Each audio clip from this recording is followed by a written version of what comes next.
just turned this on not even that many seconds ago, and we're already charged up above a volt here.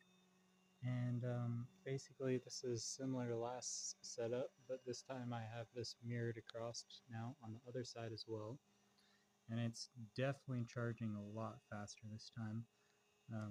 Already got to go to 1 volt per division, so we're above 2 volts. We're sitting at 2.5 volts already of electrostatic potential coming off of this side full bridge rectifier, which in theory is kind of sharing a common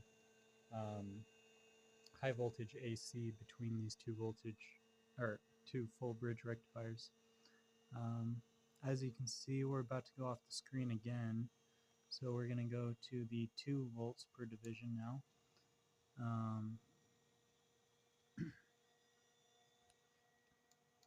So if I go higher frame rate,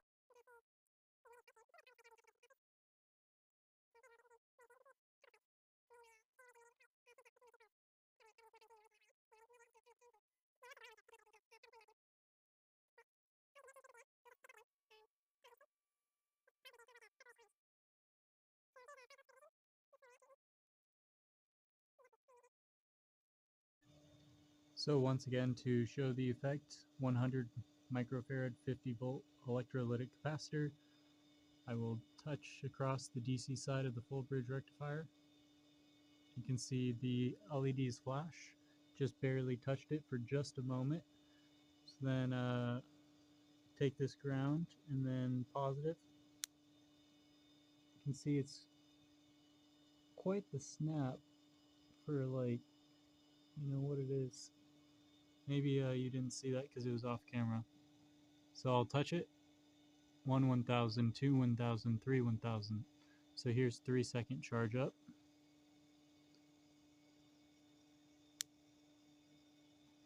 You can see we're at the same voltage here at around 10 volts. This is 5 volts per division here. So let's make sure the other side also works. So I have the same exact capacitor, and I'm going to just touch it for a second. I didn't see the LEDs flash this time, so who knows if it actually did it. We'll go to the ground. No shock. Interesting, interesting. Polarity is correct. We'll hold. Yeah, this side's not even charging, which is kind of odd. LEDs are, some of them are lit.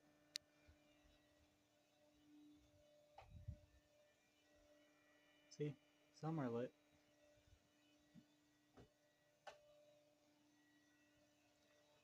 We're at just over 10 volts now.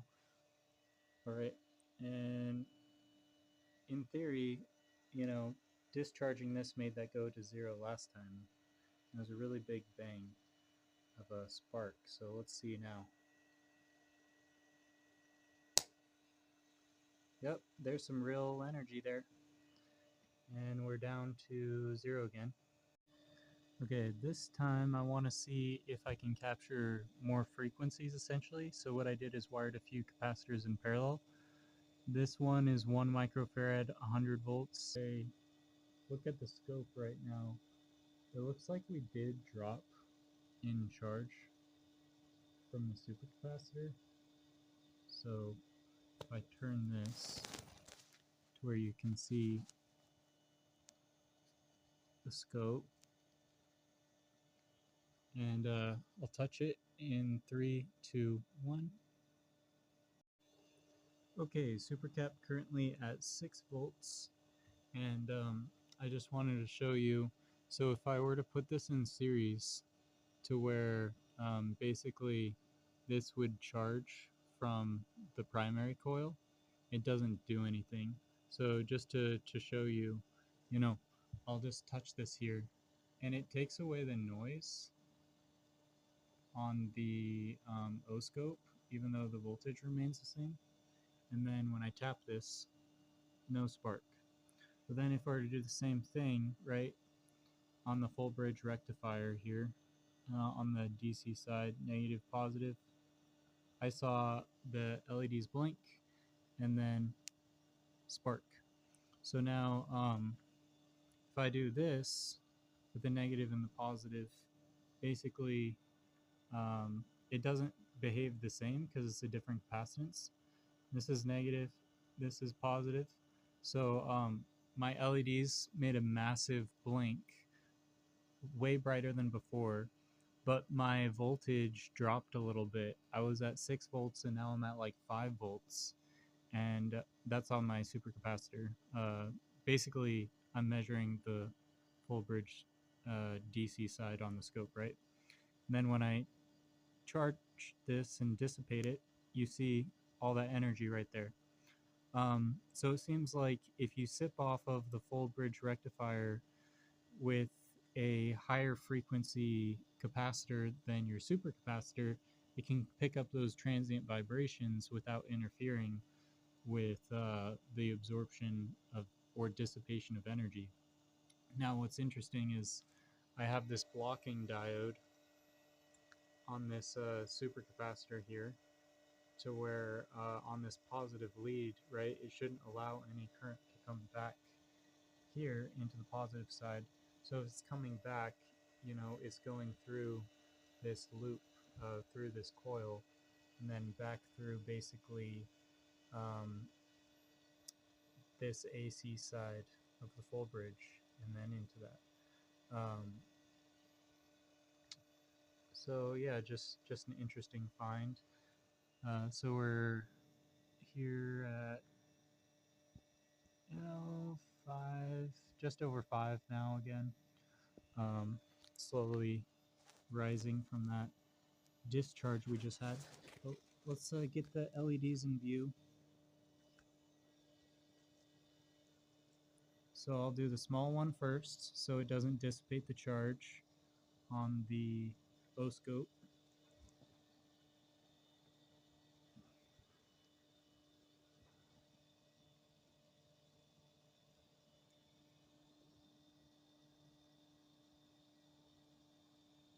Huh, that's weird.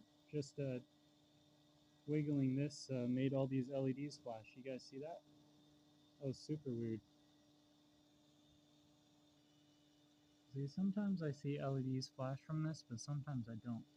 I feel like it has to reach a certain energy level to get like the flow of energy at a quick enough rate to get the forward voltage at a high enough level to get the red light to turn on the LEDs, because it's got to hit that infrared quantization energy. So yeah, there we see a spark. So it's sparking this while it's growing in charge on the supercapacitor, and you know, this is all coming from the source battery, so you know, we can't prove over unity yet or anything like this. And I'm noticing that it all really depends on how well this ground wire is connecting to this full bridge rectifier, and it likes to connect to this copper the best over this wire that's connected to this diode material, I've noticed.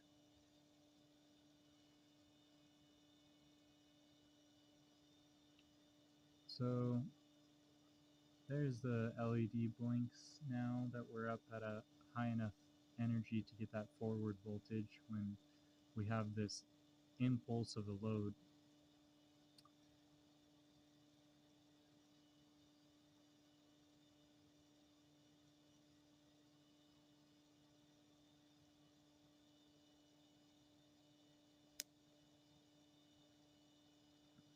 So see, when I touch the copper, it works really good.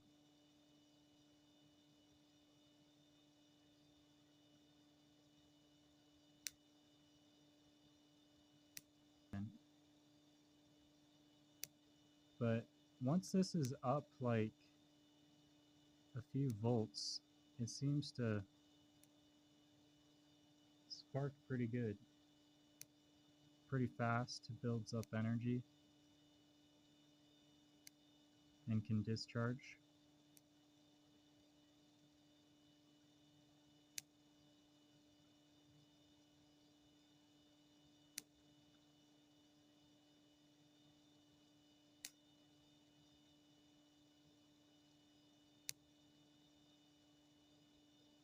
You can see when I even touch the ground that it sparks. Going back to the other side, just to verify what we saw earlier, you know, I'll touch it. We'll see if this lights the LEDs or not. So no flash from the LEDs on this side.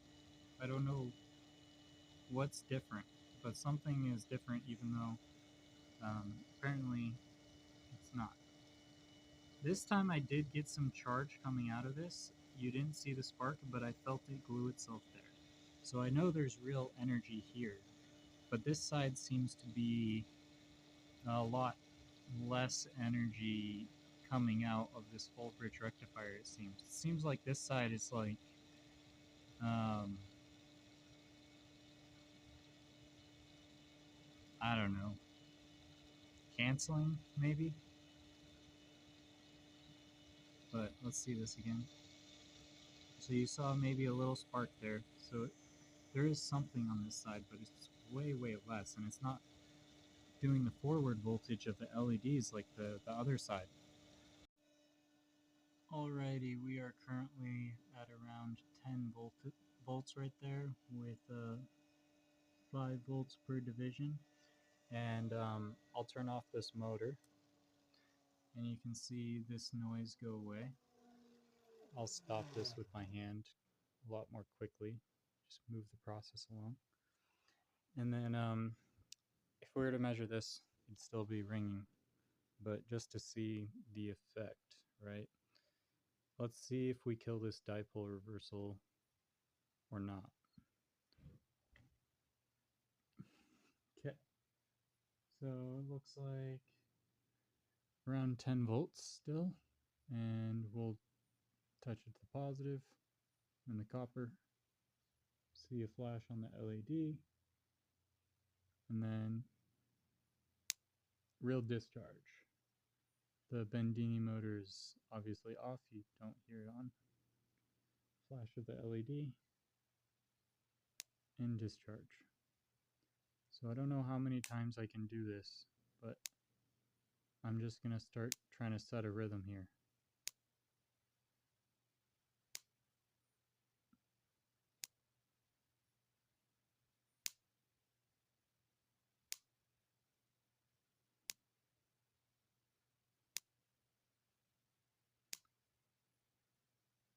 So if I do this enough times, if we're killing the dipole reversal, then we should see a drop in energy across this full bridge rectifier. Should take longer to charge, the voltage should go down.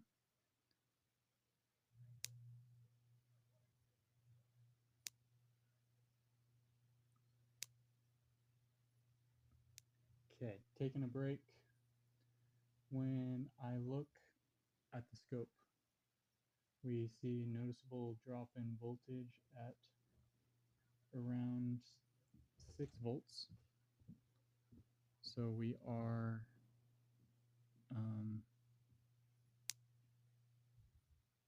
slowly dropping the energy from this supercapacitor.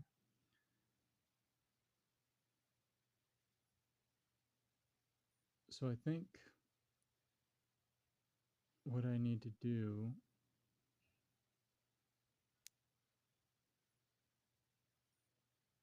is make sure that I don't kill this dipole by sucking off this.